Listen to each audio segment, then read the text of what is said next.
over this evening. So we will be as quick as we can with the Finance Committee meeting. But there is some pretty important information, some timely information that we need to get through this committee, in theory, to then bring it to the board for tonight. So with that said, I'm actually not going to go through it all, but can we bring up the website that I showed earlier? So this is really for the folks at home. I know, of course, we've got a lot of educators that are looking at this meeting. Obviously, we're talking about some bonuses here in just a second, but this is part and parcel to that discussion. So this is the education, basically from the Education Transparency Act, so Education Funding Transparency Dashboard. And so I want folks to know at home, or like I said, educators, anybody that's interested in funding for education in the state of South Carolina, this is a really, really, really good resource for folks. So to get there, this is through the Department of Revenue and Fiscal Affairs. So if you just go to Google, so hopefully everybody can kind of hear that. So you're going to put in South Carolina Office of Revenue and Fiscal Affairs. And then right from that website, you'll be able to go into this education funding dashboard. And so I asked them just to bring up a couple things to show. And one of the cool things you can do on this, you can compare districts. And so that enables you to very quickly and easily see the very, very real funding discrepancies, not only across the state, but you can see here we've highlighted just our surrounding districts. And the big glaring one on that bottom right, you'll see that revenue per student. So is that Dorchester 4 is the top one, 24,000. My eyes are not that great. Almost 25. Yeah, 24.9. So $25,000 per student is what DD4 gets per student. The next one is Charleston. You can't really see it on the screen, but Charleston is 23 something. 23 to 46. Yep. So 23,000, and then there's a little old DD2 at $13,677. So you're talking from those other two districts we just talked about, that's $10,000 or $11,000 per student. Multiply that by 26,000 students, right? Legitimately, we are talking tens of millions of dollars that we lose as a school district every single year that our neighboring districts have. So when the conversation comes up, again, it's very frustrating as board members because the conversation always, why can't we do this? Why can't we pay our teachers more? Why can't we do more bonuses? Why can't we have this program? Why can't we do that? I want folks to start looking at this and tying it back to the fact that funding in South Carolina is a show. I'm not going to put the word in front of that. It is inequitable across the board, and it's a shame because it impacts everybody in our district. By the end of the day, it impacts our students the most. And so that's the shame of it all. So I just want to highlight this department. It's the Office of Revenue and Fiscal Affairs. So anybody wants to go look it up, rfa.sc.gov. We had said we were the third lowest if you took off the charter schools too in the state. So another fun fact. So there you go. So Always have been. we have been for a long time, since Act 388. We could go into that, and that's obviously more than our meeting tonight. So we can go back to our video feed because that's kind of the down. Excuse me, I got a cough. It will not go away. That's the downside. The upside, the positive, we're going to turn it over to Ms. Beignet because I think her and Dr. Robbins have been talking. That's why they wanted this to be on the agenda tonight. They think there's an opportunity, there's an opportunity to look at an end of year bonus potentially for our staff. And so I wanted to make sure and bring that to the Finance Committee meeting. And then, so with that, Ms. Beignet, Dr. Robbins. Yeah, I mean, I'll start. Ms. Beignet and I have talked about this. I talked with our teacher forum back in August about the possibility. And one of the things that, I very impressed our board did last year is we put $16 million into raises and bonuses and retention stipends. One of the things that the teacher forum had discussed was, is there a possibility of doing it in December versus doing it at the end of the school year? And so we felt like, even though the amount was going to be smaller, because last year we used ESSER for this year we are using surplus money, that we can do this going into Christmas break. And has been something that the finance team's been working on for a couple of months. I apologize, it's just now getting to you right before Christmas, but we feel like we're in a good position where it's not going to take our cash reserves, down low again. And if anybody's listening, that's why it's important to have a healthy cash balance so you can do things like this for your staff. And this isn't a teacher bonus, this is an employee bonus across the board for all employees in Worcester schools. We talked about the parameters being, as we have done in the past, full-time and permanent part-time folks. So it would include our temporary, meaning would be our subs, folks who are hourly less than 20 hours. It's kind of where we start with you're almost full-time, but you're not quite full-time, so you're permanent part-time. So we had calculated some numbers. We had started with perhaps $500. That calculated out to be about $1.9 million. So you're saying that originally you guys were thinking $500 That gross. would be gross before taxes.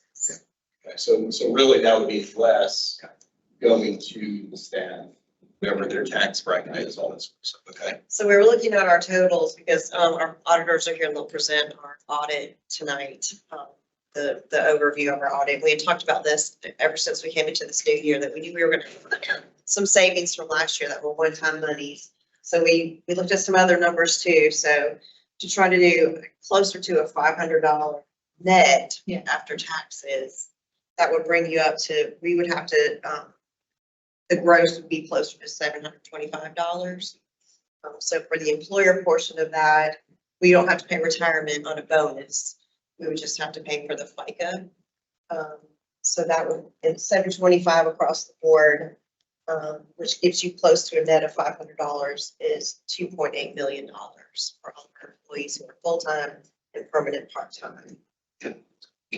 So looking at the fund balance then, so if we take out 2.20, then 2.8. 2.8 million. So I think right now we're sitting around 24% Right. fund balance, Estimated.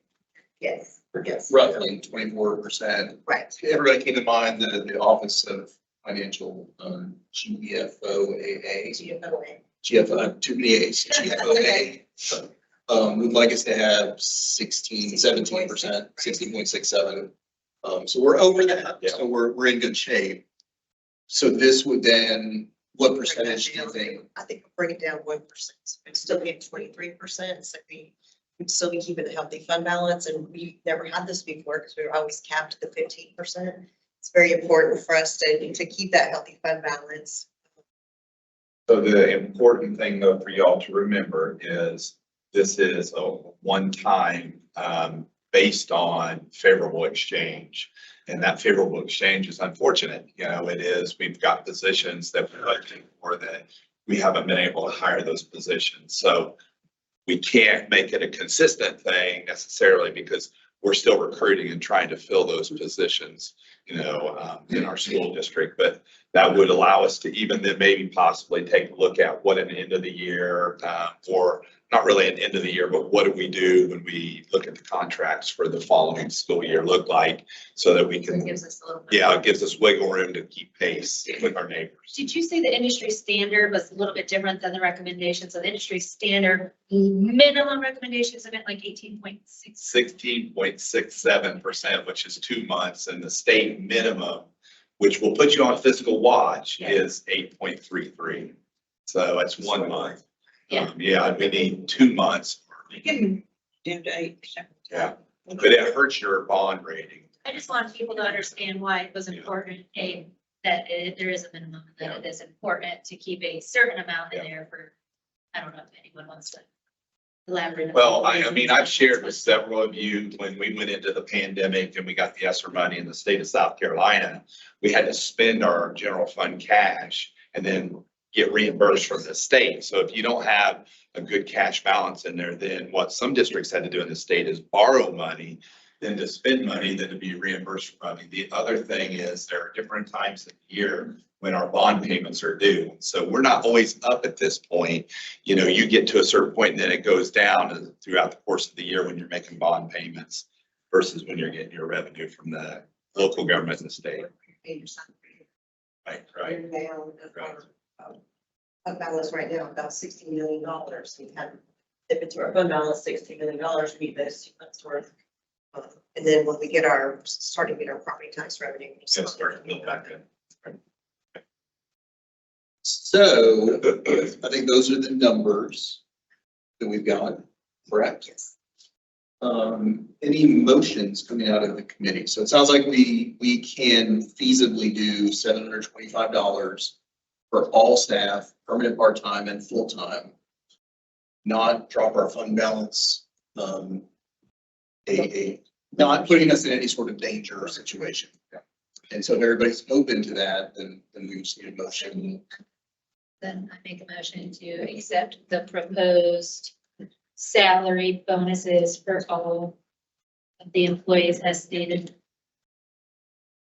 I think that's Second. Motion and a second. Any discussion? Yeah, I'll just add in, of course, we're getting ready to go out there and so we'll have some more discussion. I think it's critically important, right? And it's unfortunate that it becomes a keeping up with the Joneses type situation. But our counterparts are doing these types of things. We have to show our educators, we have to show our staff. And I say educators, because everybody in our district is an educator. We have to show our staff that we care about them and this little tiny thing, right? I hope that $725 is not life changing for anyone. If it is, we hopefully some financial counseling. But it's okay. But it is very Wonderful. Yeah, It's absolutely. It's a Christmas present, it's holidays, but that little thing that we're able to do, I think shows in good faith that we are looking at. I think it's important too, Justin, the fact that a lot of our educators, because of the very reason why we have this money, because of the short of staff that we have, they've been taking on other responsibilities. And this is yet another way for us to show that we appreciate the fact that they've stepped up and we're trying to do everything we can to compensate them. And so, I mean, I think this is a great thing. I think every way we can do these kind of things, how small or how large they are, the better they are. And I think it's important to say that I don't think there's a single person on this board who is doing this because other districts around us have. I think it's because we actually want to. Yeah. We appreciate every single person who works in this district and all that they do. We recognize that, and the bonus that is because of that. And then we'll talk about that. And it wasn't, I think it's key to also know, because, you know, some of the emails we've gotten indicate that what y'all will do since.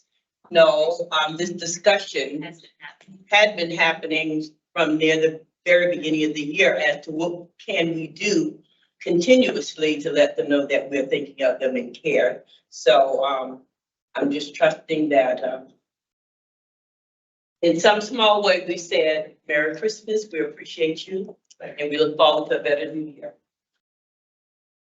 Like, any other discussion? All good, we got a motion and a second, all those in favor? None opposed, that, all good. So we need a motion to adjourn this meeting so we can get to our regularly scheduled board meeting. Motion to adjourn. Motion. Second. Second. All in favor? Any opposed? We are adjourned. Speaking of that,